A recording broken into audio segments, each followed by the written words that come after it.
Hello, Hydrow Coach Megan here to talk to you about establishing your forward body pivot from the hip and also coming into your final layback position also through pivoting from the hip.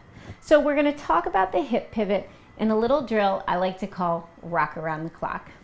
So let's first make sure that we're on your sit bones. And what we're going to do is we're going to hold our arms out nice and flat out in front of us. And we're going to pretend that we have our hands on a piece of paper on a table.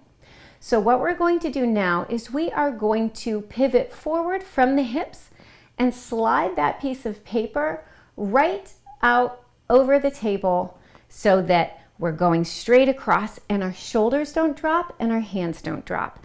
So let's go ahead and pivot forward and slide that piece of paper across the table. Now make sure that your feet are connected to the footboard, and we're going to squeeze your glutes and slide that piece of paper back to the 1 o'clock position. So we're going to keep our glutes squeezed, slide that piece of paper forward until we're in the 11 o'clock position.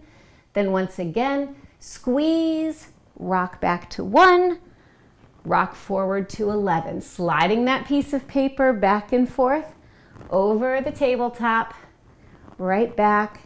And this is to help you feel your core engagement if you're on your sit bones and if you're keeping the balls of your feet pressed into the footboard, and to help you feel the difference in the pivot forward from the hip, squeeze the glutes, come back to 1 o'clock, pivot forward and back, feeling your core engagement, your glute engagement, and really getting a feel for the 11 o'clock and the 1 o'clock positions.